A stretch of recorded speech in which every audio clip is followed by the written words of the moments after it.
"He's just a useless father," my stepdaughter said in court. She said it without looking at me.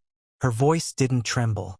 There was no hesitation, no stammer of nerves, just the kind of cold, effortless cruelty that lands harder than screaming ever could. I watched the words leave her mouth like a final nail driven without effort, only certainty. Emily sat beside her, my wife of 17 years. Her hands were neatly folded, legs crossed. She didn't object, didn't glance in my direction. She blinked slowly, like this moment was inevitable, as if she'd known for a while now how this scene would play out. The judge didn't look at either of them. Instead, she turned to Emily's attorney, a man I'd met only once before, during a friendly estate planning meeting that I now realize was anything but. A man who looked at me the way you look at something expired in the back of the fridge. Distaste without emotion.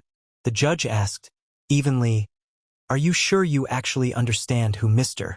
Blake is?" Her tone wasn't hostile. It was worse. It was curious. The lawyer hesitated. That was all it took. You learn a lot in hesitation. This is where truth leaks. A flicker in the eye. A twitch in the corner of the mouth. He glanced at Emily like a student caught copying from the wrong test.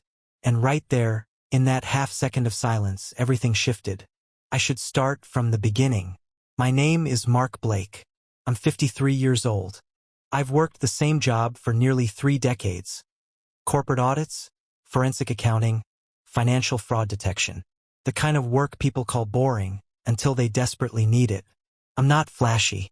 I'm not emotional. I'm exact. It's why I never thought I'd end up here. Sitting in a courtroom, watching my family speak about me like I was a stranger who'd wandered into their house one day and never left. Emily had filed for conservatorship over me, emergency petition. She claimed I was no longer fit to manage my affairs. She told the court I'd been slipping, losing track of time, making erratic financial decisions. She painted a picture of a man unmoored from reality, prone to suspicion, detachment, paranoia. They nodded along. Her lawyer, the therapist she found, a family friend who suddenly recalled how I'd started repeating stories and asking about dead relatives like they were still alive.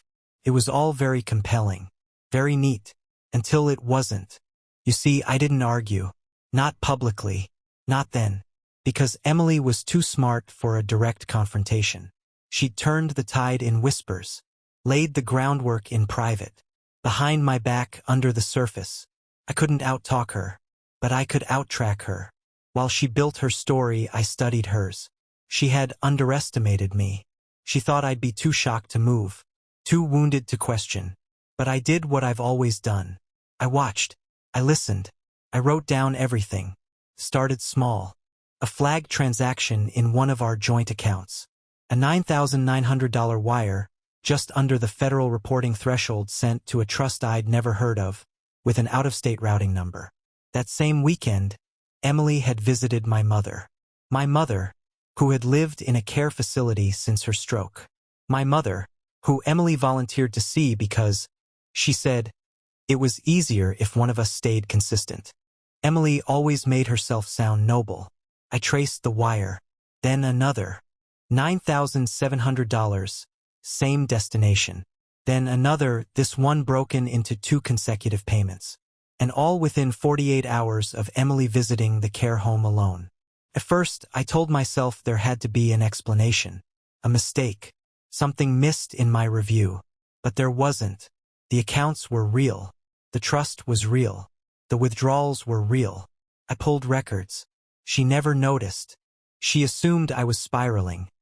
Too lost in my own deterioration to notice what she was doing. That was the genius of her lie. If I questioned anything, it was more proof of my instability.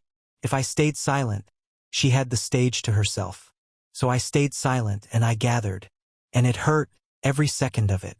To know the woman I shared my bed with, the woman who held my children's hands, the woman I had built a life with, had chosen to rewrite me, erase me, and not just me but everything I had built, everything I had earned. Worse, she did it with the ease of someone who had been preparing for years. The financial sabotage was only one side. The social one cut deeper. Our children, or rather her children, had started pulling away months earlier. Josh, my stepson, began ghosting calls. Busy with work, he said. Lily, the youngest, once so eager to cook dinner with me, suddenly too tired for anything but closed doors and cold greetings. I thought it was age. It wasn't. They were being told a version of me, one that didn't exist. A narrative where I was slipping. A burden. A man they'd need to protect their mother from. The knife in the back was sharpened with quiet conversations. Soft concerns. False caretaking. And then came the motion. I was served at home. The papers said, incompetence. Erratic behavior. Potential danger to himself and others. The language was clinical, sanitized betrayal. By the time I appeared in court, the machine was already moving. Emily's case was airtight until it met mine. Because while she told stories, I showed spreadsheets. While she gestured to my supposed decline, I presented the timing of her visits to my mother alongside bank activity that clearly didn't belong to someone with pure intentions. My mother's stroke had impaired her cognition. She had lucid days, yes, but they were fleeting, unpredictable. Emily knew this. She'd known it better than anyone. And she had used it. The emergency conservatorship was meant to be swift, efficient. But I was patient. And quiet. Too quiet, perhaps. It made them believe I was defeated. That I'd rolled over, surrendered. But I was biding time. Pulling threads. Watching the fabric fray under my fingers. And when it came time to speak, I let the records do the talking. Because that's the thing about paper, it doesn't care who tells the better story. It only cares what's real. Emily didn't expect me to fight. She expected collapse. What she got was calculation. At home, I pretended to falter. I played the part. Distracted, slow, heavy with thought. It made her bolder. Careless. I saw her late-night calls. The way she tucked receipts behind bookshelves. Burned documents in the fireplace she never used before. I watched her behavior change. More controlling, more irritable. I logged it all. I saw the mask slip before anyone else. The court hadn't, not yet. But the judge's question had cracked the air. Are you sure you actually understand who Mr. Blake is? It wasn't just a question. It was a warning. The lawyer shifted in his chair. Emily's hands clenched tighter.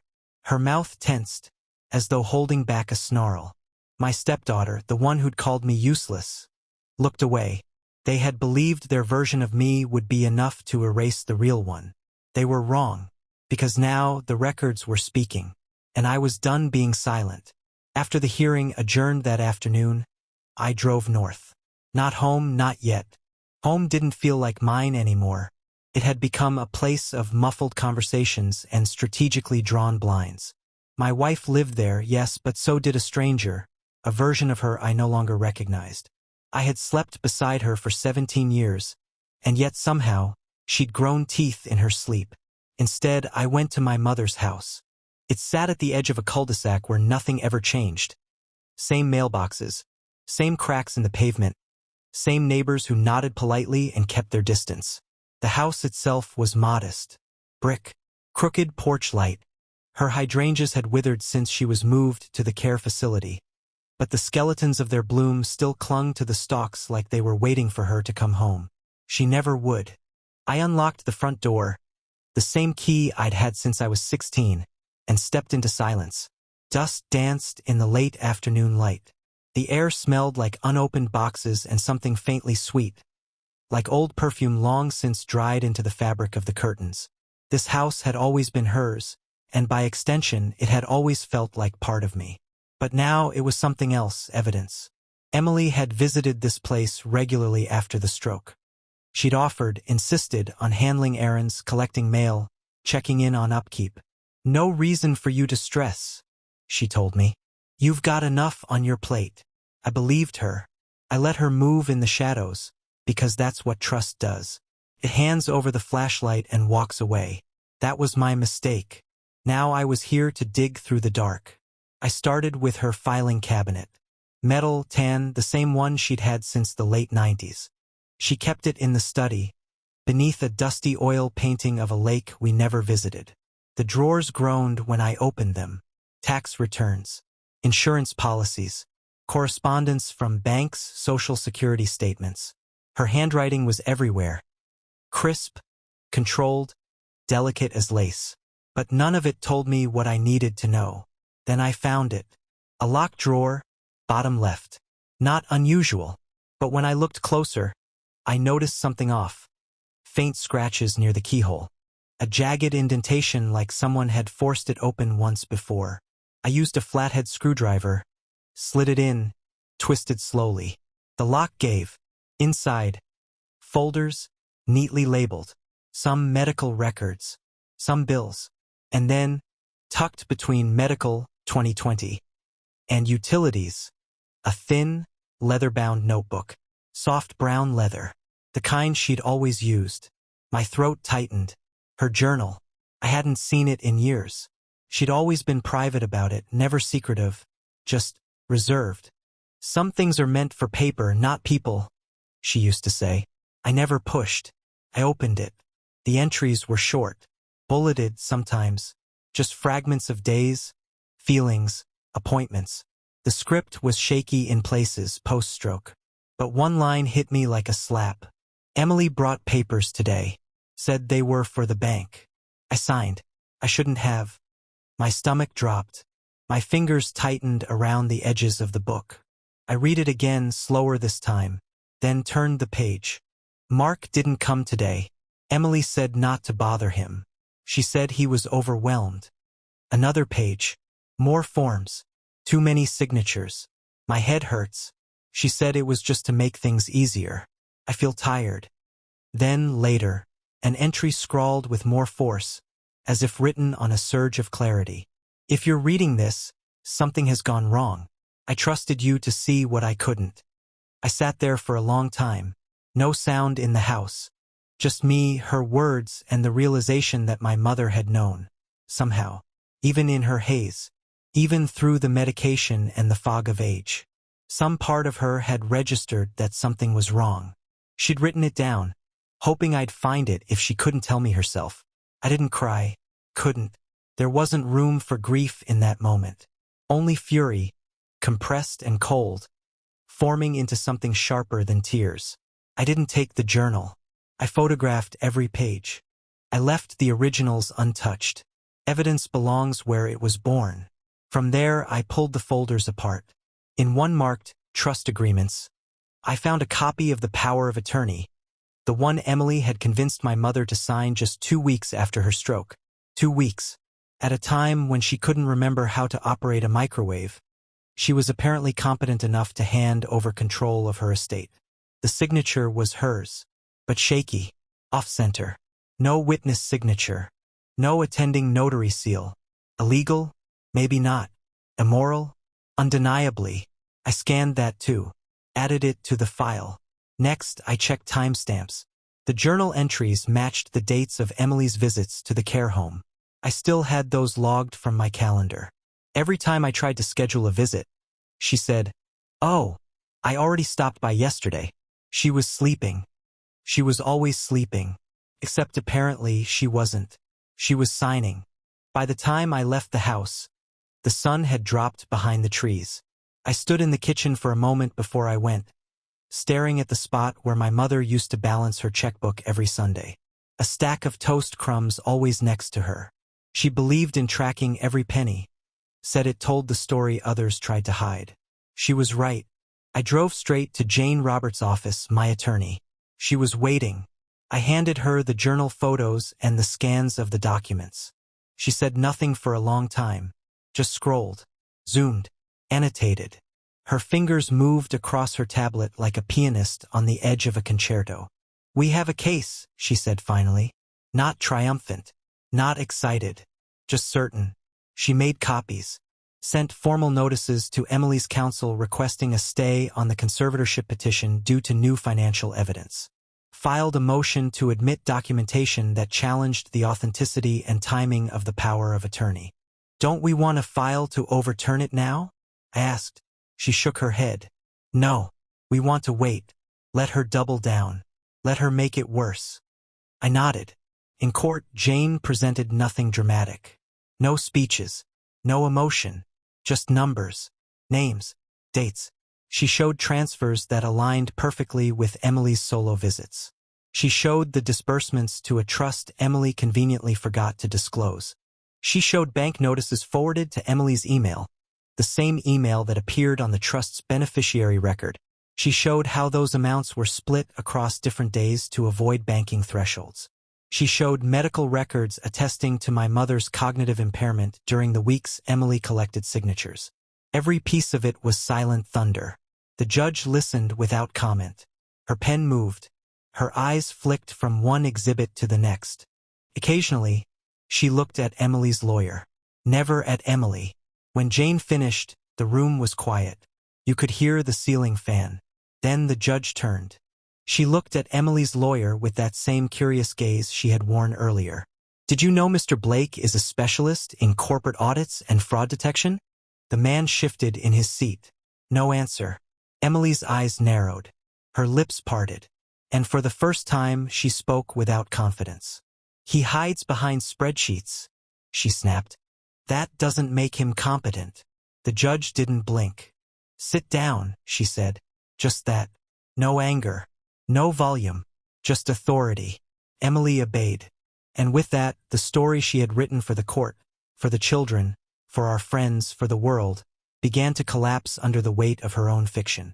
The thing about fraud, real fraud, not the corporate buzzword tossed around at board meetings, is that it doesn't scream. It doesn't declare itself. It leaks, quietly, inevitably, and when it begins to unravel, it never does so all at once. A phrase, then falls. Emily's story didn't break in court that day. It bent. But the bending was all that Jane Roberts needed. Over the next 2 weeks, Jane filed formal requests to multiple financial institutions, citing the court's pending review and the suspected exploitation of a vulnerable adult. She submitted letters to the Office of Elder Financial Protection and Adult Protective Services. She forwarded the journal entries, the conflicting power of attorney documents, and a medical affidavit signed by my mother's attending neurologist. All within bounds. All by the book. I watched it happen like a man sitting outside a burning house he no longer owned. Emily still slept in the same bedroom. She still made coffee in the kitchen. But something had shifted. The confidence was cracking. Her smiles were tighter now. Her silences longer. She paced when she thought I wasn't watching. I was always watching. She didn't know that the trust account had been flagged by the bank. That her consulting transfers were now under review. She didn't know that I had submitted a formal request for forensic review of her emails, her texts, her financial activity under our joint marital estate. And she certainly didn't know that Adult Protective Services had already opened an inquiry, quietly, but officially. The day we returned to court, her lawyer walked in first. He looked like a man who hadn't slept. Papers tucked under one arm, phone in the other. Jane didn't speak to him. She didn't need to. Her case was alive on its own now, alive and breathing. The courtroom was colder this time. Or maybe it was just me. I wore the same suit, brought the same notepad. But I was no longer a man on the defensive. I was a man holding receipts. The judge didn't waste time.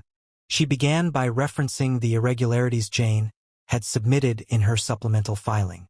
Dates, accounts, medical records. She cited case law, statute. Then she turned to Emily's counsel. Have you had time to review this material? He cleared his throat. We have, Your Honor. And we. She cut him off. Then you're aware that Mrs. Blake received nearly $100,000 in discretionary transfers within 6 months of assuming power of attorney. Yes, Your Honor. But we dispute the implication. The judge's voice didn't rise, but her pen tapped once against the bench. Implication is irrelevant. The numbers are factual. The transfers are traceable. And the timing aligns with the documented decline in Ms. Helen Blake's cognitive function. Emily stiffened. The judge continued. Furthermore, your client's original petition characterized Mr. Blake as emotionally and mentally unstable, incapable of managing his finances. And yet, he is the one who uncovered the inconsistencies and compiled the documentation we now consider material to this hearing. Would you like to explain that discrepancy?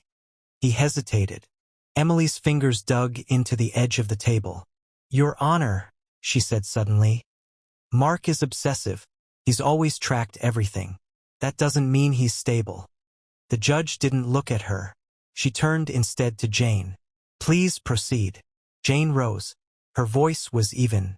"As stated, we've traced multiple transfers, each carefully structured to avoid regulatory review, each tied directly to weekends where Mrs. Blake visited the care home alone. Additionally, the trust, filed under a fictitious beneficiary name, lists Mrs. Blake's email address as the primary point of contact. We have verified this through domain lookup and corresponding provider metadata." Emily's lawyer interrupted. "Your Honor, we believe this information is circumstantial. It's being framed as fraudulent without full forensic review." Jane was ready. She slid a document across the table. "We've completed that review. Independent verification confirms the activity originated from devices under Mrs. Blake's Apple ID. Her phone, her iPad, her laptop, all authenticated, all mapped. That's when it happened." The judge paused. She folded her hands. And then, slowly, she turned to me. "Mr. Blake, is it correct that you have worked in financial fraud detection for over 25 years? I nodded. "Yes, Your Honor. And would you consider your findings in this case consistent with patterns of asset redirection and elder exploitation?" "Yes," I said simply. She nodded once, then turned back to the opposing counsel.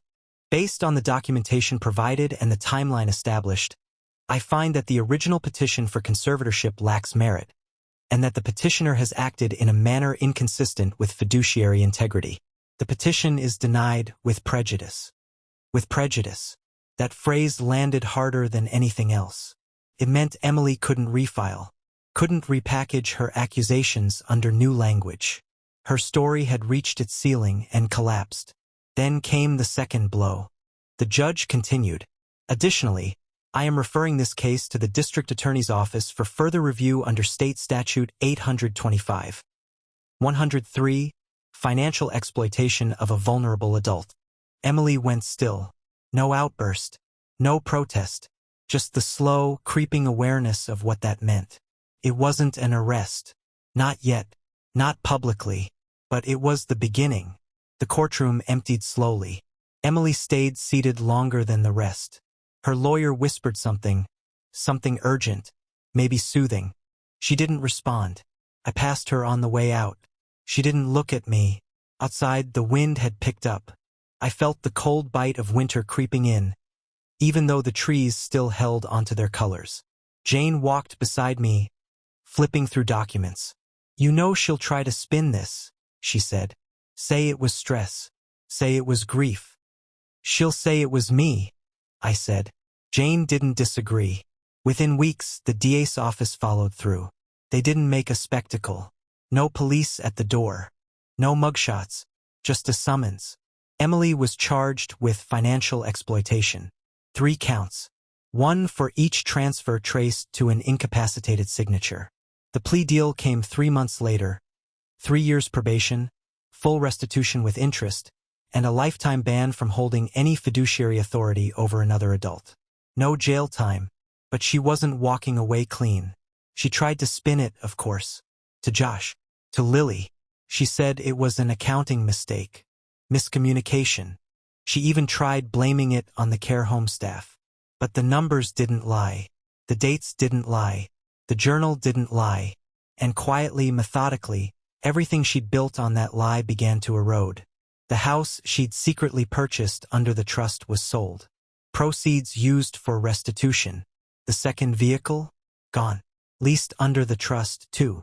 The community board she served on quietly replaced her, due to personal legal matters. The PDA emails stopped. Her volunteer work ended. Her silence, once a weapon, became her shield. I didn't gloat. I didn't speak. I withdrew. Josh didn't come around much. When he did, he sat stiffly, like the air was heavier near me. But one day, he handed me something. A printed email, sent to Emily from a bank alerting her of a flagged withdrawal from my mother's account, forwarded to her personal address. He didn't say anything else.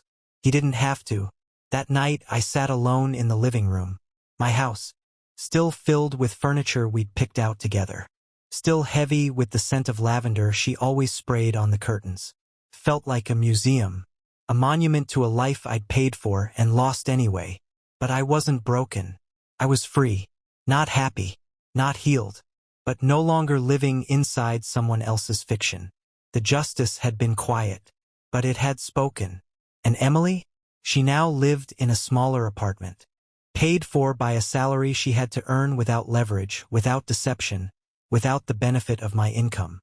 She no longer managed anyone's account but her own. She tried to reach out once, through her lawyer. A letter. There was no apology inside, just careful words.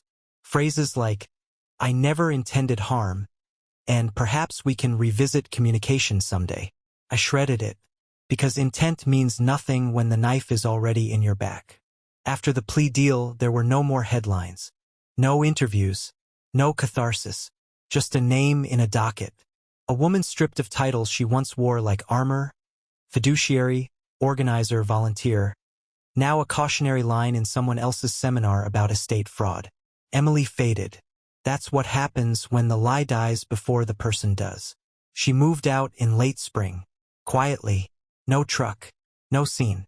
Just 3 suitcases and a leased Honda with dents on the door she hadn't bothered to repair. Lily helped her pack. I didn't stop them.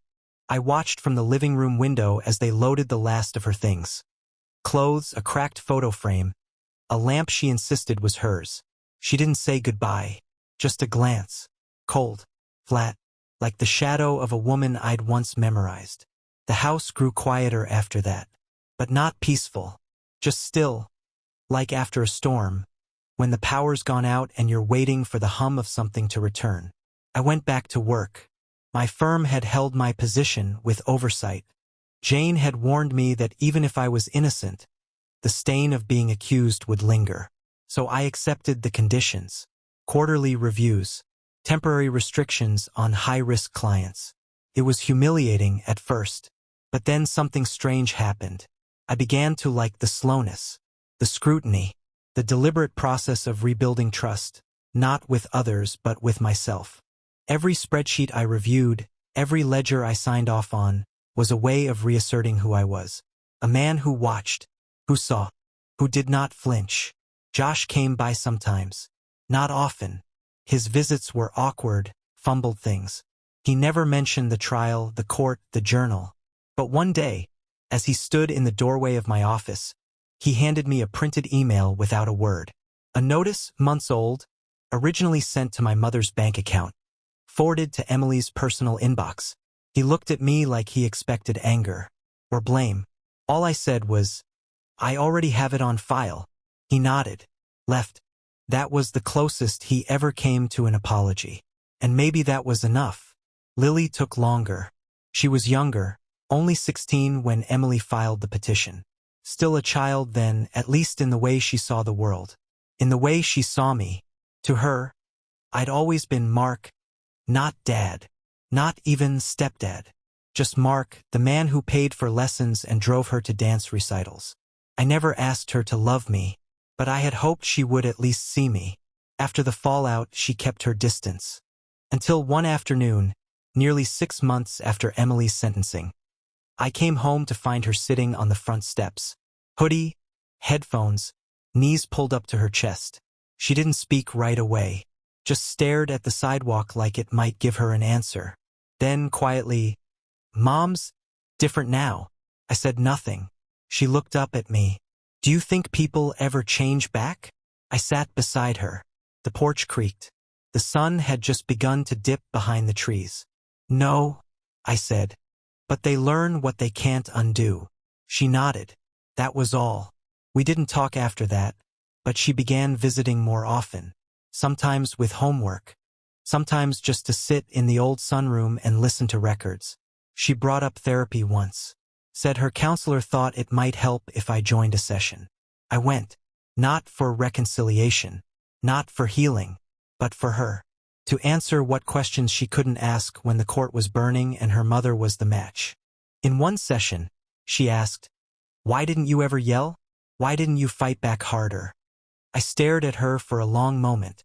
Then I said, "Because fighting is easy. Watching is harder." She nodded, and something in her face softened. Not forgiveness, but understanding. Emily reached out one more time. A letter, delivered by courier. No return address. The envelope was thick, expensive, as if she thought the weight of the paper could make up for what she'd done. Inside, 2 typed pages. It wasn't an apology. Not truly. It was a defense papered in remorse. I never meant for things to go this far. I was scared.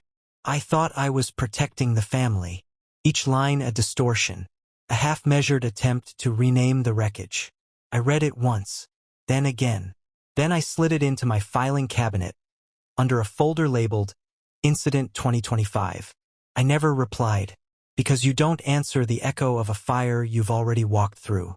By winter, I sold my mother's house. It wasn't a spiteful decision. I didn't need the money, but holding on to it felt dishonest, like trying to keep a chapter alive after the last line had already been written. I cleaned it out myself, room by room. I left the kitchen for last. That was her place, her domain, the spot where she'd count her pension down to the cent, where she taught me to read by tracing numbers on a checkbook register. I stood at the counter for a long time.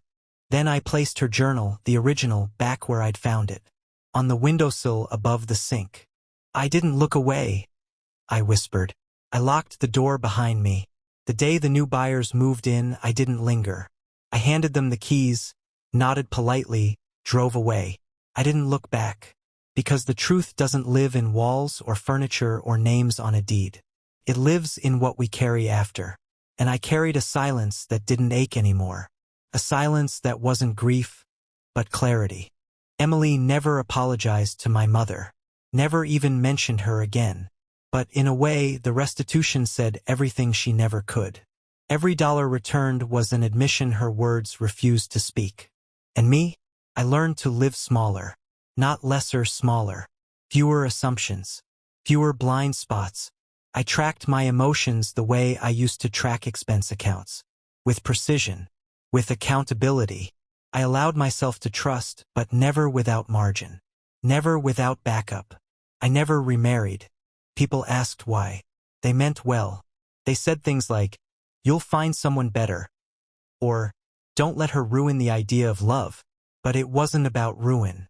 It was about truth. I'd once believed marriage was a contract. It isn't. It's a risk ledger. And I'd already paid more than I could ever recover. Sometimes Lily visits now with her fiancé. Josh sends an occasional email. Birthdays, holidays. We're not close, but we're no longer fractured either. We're something else, honest. They no longer pretend I'm their father. And I no longer pretend they owe me that title. We exist on clean terms, earned terms. And that's more than I thought I'd ever get. Now, when I walk through my home, the one I kept, I see the past in pieces. A photo here, a receipt left too long in a drawer. I don't throw them out. I don't need to erase what was. I just refuse to relive it. The story ended. The only question left is the one I ask you now. The same question I asked myself when I turned off the lights in my mother's house for the last time. Was I wrong? Was I wrong to watch my wife dig a pit and let her fall in? Was I wrong to stay silent until the silence hurt her more than any scream? Was I wrong to put numbers before family? Or did the numbers reveal the truth the family refused to name? You tell me, because I've lived both sides now, the giver and the ghost. And the only thing I know for sure is this: justice doesn't always shout. Sometimes it just keeps the receipts.